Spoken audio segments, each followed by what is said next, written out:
1,00,000 ಜನ ಸೇರಿಸಿದೆ. ಬಂದರು ಪಾಪ, ಬಂದು ನನಗೋಸ್ಕರ ಬಂದರು. ಉಮೇಶ್ ಅವ್ರು ಕರೀತಾ ಇದ್ದೆ, ದಿಲೀಪ್ ಅಂತ ಹೇಳಿ ಬಂದುಬಿಟ್ರು. ಒಂದು 3 hours ಇತ್ತು ಪ್ರೋಗ್ರಾಮಿಗೆ, 1 hour ಇದ್ದು. ಆಮೇಲೆ ನಮ್ಮ ಕಾಲೇಜ್ ಹತ್ರ ಕರ್ಕೊಂಡು ಹೋಗಿ ಅಲ್ಲಿ ಲಂಚ್ ಎಲ್ಲ ಮಾಡಿಸಿ, ಡಿನ್ನರ್ ಎಲ್ಲ ತಿಂದು ಎಲ್ಲ ಭಾಳ ಜನ ಬಂದು.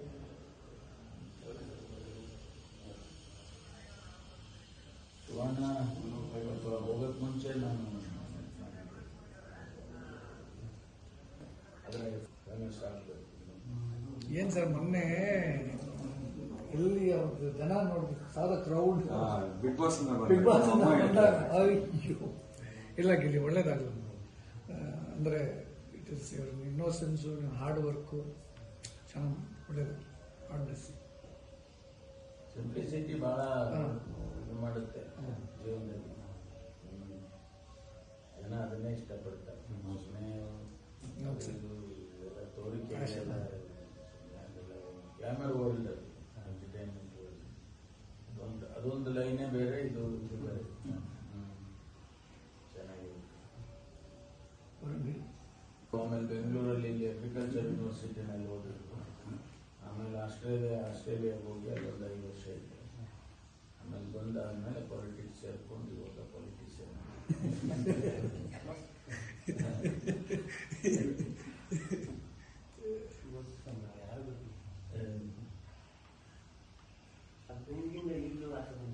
ಹೌದಾ? ಈ 100-115 ದಿನ ಒಂದೇ ಮನೆಯಲ್ಲಿ ಅಷ್ಟು ಜನಕ್ಕೆ ಬರೀ ಒಂದು 15-20 ಜನ ಜೊತೆ ಕಮ್ಯುನಿಟಿ ಒಂದೇ ಮನೇಲಿ ಇರ್ತದೆ. ಸಡನ್ ಆಗಿ ಬಂದ್ಬಿಟ್ಟು ಅಷ್ಟು ಜನ, ಅಷ್ಟು ಕ್ರೌಡ್ ನೋಡೋದಾಗ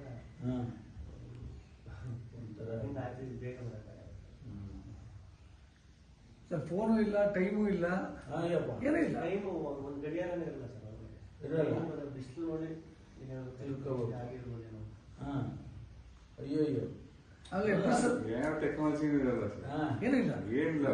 ಟೆಕ್ನಾಲಜಿ, ನ್ಯಾಚುರಲ್ ಹಲ್ವಿಂಗ್ ಇಷ್ಟಪಡು plus comedy sir. Below the belt comedy ಇರ್ತಿತ್ತು ಮುಂಚೆ. Fantastic, real very natural comedy sir. Sir ಕ್ಯಾನಡಾದಲ್ಲಿ, US ಅಲ್ಲಿ ಜನಗಳು ಎಷ್ಟೋ ಜನ ಗಂಡಂದಿರು ಜಗಳ ಆಡಿದ್ದಾರೆ, ವೈಫ್ಸ್ ಕಳ್ತಾರಲ್ಲ. ಬಿಗ್ ಬಾಸ್ ಎಲ್ಲ US ಅಲ್ಲ, just because of him. And popularity ratio connect ಮಾಡಿಸಿದ್ರು ಸರ್. ಅದರಲ್ಲಿ